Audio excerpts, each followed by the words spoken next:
میں نے کہا خطاب یہاں تو نہیں ختم ہوا، خطاب تو آگے تک تھا کہ دنیا کی محبت میں پڑ جاؤ گے. میں نے کہا یہ بھی صحابہ سے تھا،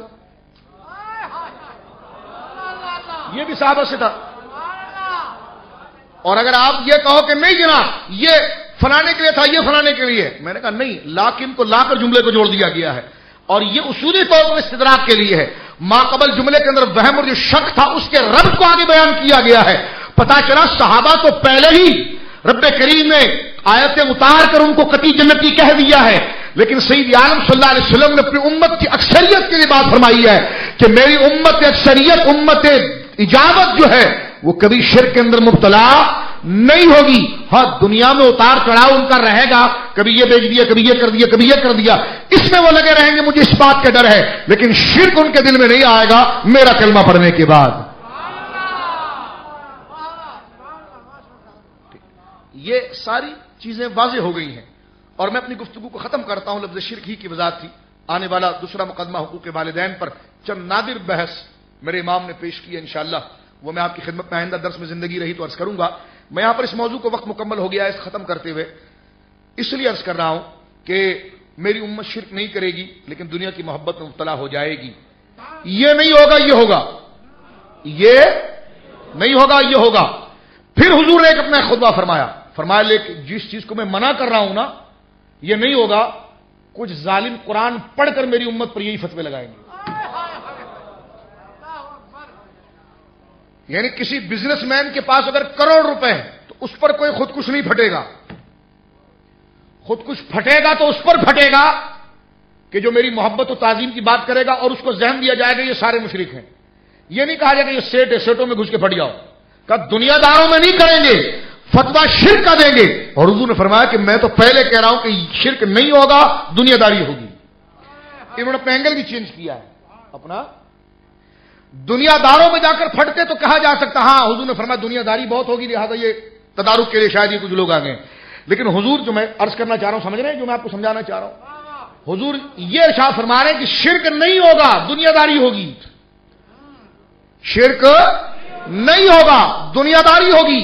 یہاں دنیا داری اپنے ساتھ رکھی جا رہی ہے اور ڈیزل کے اور دیگر چیزوں کے پرمٹ بانٹے جا رہے ہیں اور امت کو قتل کرنے کے لیے شرک کا فتویٰ لگایا جا رہا ہے. یہ اس کے خلاف موضوع ہے اور اس پر میں ایک آخری حدیث پیش کرنا چاہتا ہوں جو مسند یعلا کے اندر موجود ہے، اور یہ صرف شرک کی وضاحت کے لیے کہ کلمہ طیبہ پڑھنے والا اکثریت شرک پر نہیں ہوگی. شرک پر بولیے، شرک پر نہیں ہوگا. یہ اس بات کی دلیل ہے. اچھا اب ایک بات مزید عرض کر دیجیے، سن لیجیے جو میرے ذہن میں آ رہی ہے، شاید یہ مسئلہ آپ کے ذہن میں نہ ہو لیکن میں کلیئر کر دوں. اکثریت کا اطلاق کب ہوگا؟ 2000 آج کیا تاریخ ہے؟ 13 تاریخ 12واں مہینہ اور 2011. آج جو اکثریت ہے اس پر اطلاق ہوگا یا مستقبل میں اطلاق ہوگا یا ماضی میں اطلاق ہوگا؟ لیکن اس کی صحیح تعبیر یہ ہے کہ اکثریت میری توحید پر رہے گی امت اور ان میں شرک نہیں پھیلے گا. اس کا اطلاق ماضی سے ہوگا. کس سے ہوگا جی؟ ماضی سے ہوگا. اب ماضی سے ہوگا تو بات ختم ہو گئی. کیا مطلب؟ آج جو ہم کر رہے ہیں عمل، چاہے صلاۃ و سلام کر رہے ہیں، صالح ثواب کر رہے ہیں، کچھ بھی کر رہے ہیں، جو کر رہے ہیں ماضی کی طرف ہم جا کر دیکھیں کیا ثواب اعظم یہ کرتے رہے ہیں یا نہیں. اگر وہ کرتے رہے ہیں تو پھر یہ توحید ہے، اور اگر انہوں نے نہیں کیا تو پھر آپ کا شرک کا فتویٰ درست ہو سکتا ہے. سمجھ رہے ہیں آپ؟ سمجھ رہے ہیں میری بات آپ؟ اب آپ کہیں گے کہ جناب یہ اکثریت کو ماضی میں کیوں لیا آپ نے؟ اس کی وجہ یہ کہ حضور نے فرمایا کہ میری امت میں ایک بھی اللہ اللہ کرنے والا ہوگا تو قیامت نہیں آئے گی. کیا فرمایا؟ ایک بھی اللہ اللہ کرنے والا ہوگا تو قیامت. یہ یعنی بحث میں پڑھنے کے بعد اٹھنے والے سوالات اور اللہ رب العالمین کی توفیق اور اس کے حبیب کے نالین کے صدقے سرکار غوث اعظم سے حل ہونے والی چند عقدہ کشائیاں ہیں جو میں آپ کے ساتھ شیئر کر رہا ہوں. یعنی زمانت طالب علم سے یہ بات ذہن میں پھنسی رہتی تھی کہ اس کو کلیئر کس طرح کریں. یہ کرم غوث اعظم کا آپ سنیے، اس پر اگر کوئی اشکال ہے تو الحمدللہ ہم اس کے لیے بھی جواب دینے تیار ہیں. پہلی بات اس میں یہ کہ حضور نے فرمایا میری امت میں سے ایک فرد بھی اگر اللہ اللہ کرنے والا ہوگا، جامع ترمذی کی حدیث ہے، تو قیامت. ایک آدمی بھی اللہ اللہ کرنے والا ہوگا تو قیامت.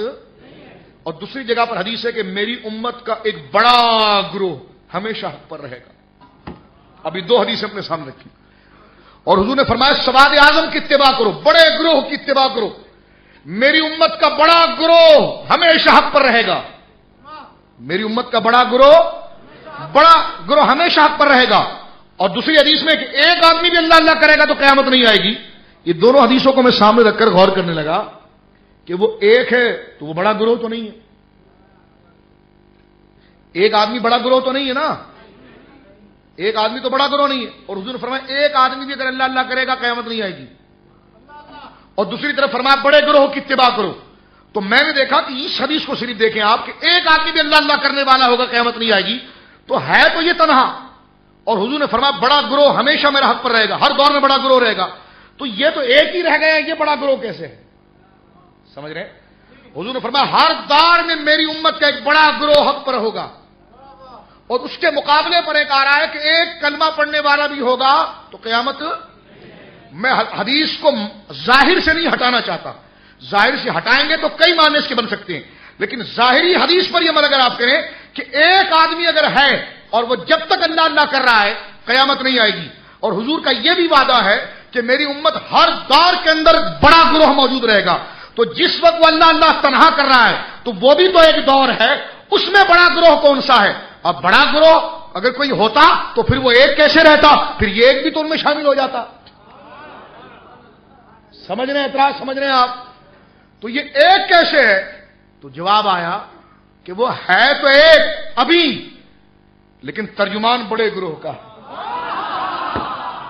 ترجمان بڑے گروہ کا ہے، لہذا حق پر وہ سواد اعظم ہے جن کا ترجمان ایک رہ گیا ہے.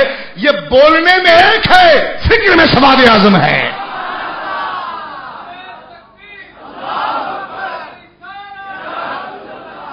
لہذا مختصر یہ نکلا کہ وہ عقیدہ رکھو جو اولیاء کا ہے، وہ عقیدہ رکھو جو اسلاف کا ہے، وہ عقیدہ رکھو جو سواد اعظم کا تواتر کے ساتھ آیا ہے. اور آج یہ میرے خیال میں 83واں درس ہے، 83. اگر آپ میرا پہلا بھی درس اٹھائیں تو میں نے بزرگوں کی اسی بات کو دہرایا. 83 درس کتنے سال بن جاتے ہیں آپ دیکھ لیجئے. ہم نے اس تسلسل سے اسی بات کو پیش کیا. اگر ہمارا کوئی اور مطلب ہوتا بات کو بگاڑتے، ہم ٹیڑھا کرتے. خدا نے ہمیں محفوظ کیا اپنے فضل سے. ہم نے پہلے بھی یہ بات کی ہے، وہی نظریہ رکھو جو بزرگوں کا تھا. کیونکہ تم نماز میں اللہ سے وعدہ کرتے ہو کہ چلیں گے ان کے راستے پر جن پر انعام ہوا ہے، چلیں گے ان کے راستے پر جن پر انعام ہوا ہے. تو لہذا وہی انعام یافتہ گروہ نجات کا ہے. اور وہ حدیث کے جملے سن لیجئے. رسول اللہ فرماتے ہیں کہ میری امت شرک لیکن دنیا کی محبت میں آئے گی. دنیا کی محبت میں آئے گی، شرک نہیں کرے گی. اب اس کے مقابلے پر دیکھیے کچھ لوگ ایسے ضرور آئیں گے جو زبردستی زنجیریں ڈالیں، بیڑیاں ڈالیں، 50 کو نیچے بھر رہے ہیں اور اس کو ذہن دیا جا رہا تم ہی مسلمان ہو اور دوسرا کوئی مسلمان ہی نہیں ہے. تو میں صرف سنجیدگی کے دامن کو نہیں چھوڑنا چاہتا اور دیانت کے ساتھ صرف میں ایک بات عرض کرنا چاہتا ہوں. وہ نام جو لکھا ہو تو بھی آپ نے پڑھ لیا. سواد اعظم کی یہ فکر تو نہیں تھی، سواد اعظم کی یہ فکر نہیں تھی. انہوں نے تو گرتی ہوئی انسانیت کو اٹھایا ہے.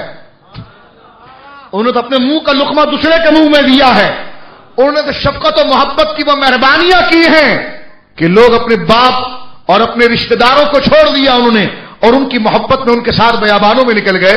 الحمدللہ وہی ہمارے اکابر ہیں جو کبھی سلسلہ قادریہ میں نظر آتے ہیں تو کبھی سلسلہ چشتیہ میں نظر آتے ہیں، کبھی سہرورد میں نظر آتے ہیں تو کبھی نقشبند میں نظر آتے ہیں. سید عالم نے شاہ فرمایا ان مما تخوف علیکم رجل نکرہ ہے. اور میں یہاں پر اپنی مراد سے اس کو ایک جماعت لیتا ہوں کہ حضور نے شاہ فرمایا کہ ان قریب ایک جماعت آئے گی. ان قریب ایک جماعت، شرک کا موضوع ختم کرنے کے لیے ان قریب ایک جماعت آئے گی. اور وہ کرے گی کیا؟ سرکار فرماتے میں اس سے بہت ڈرتا ہوں. انی اتخوف، میں بہت ڈرتا ہوں اپنی امت پر، بہت ڈرتا ہوں اس بات سے. سرکار فرماتے اپنی امت پر اس جماعت سے. حضور کیا وہ جماعت کیا کرے گی؟ کیا لوگوں کو مسجدوں سے نکال کر کیا ان کو ہندو بنائے گی؟ سرکار فرماتے نہیں، وَيَقْرَؤُونَ الْقُرْآنَ، وہ قرآن پڑھے گی. یہ آپ خود جا کے تحقیق کر لیجئے. حافظ ابن کثیر نے اس کو البدایہ تفسیر ابن کثیر کے اندر سورہ رات کی آیت نمبر 175 ہے فَكَانَ مِنَ الْغَاوِينَ. اس کے نیچے پوری حدیث لکھی ہے، اردو ترجمہ مارکیٹ میں ملتا ہے، آپ دیکھ لیجئے۔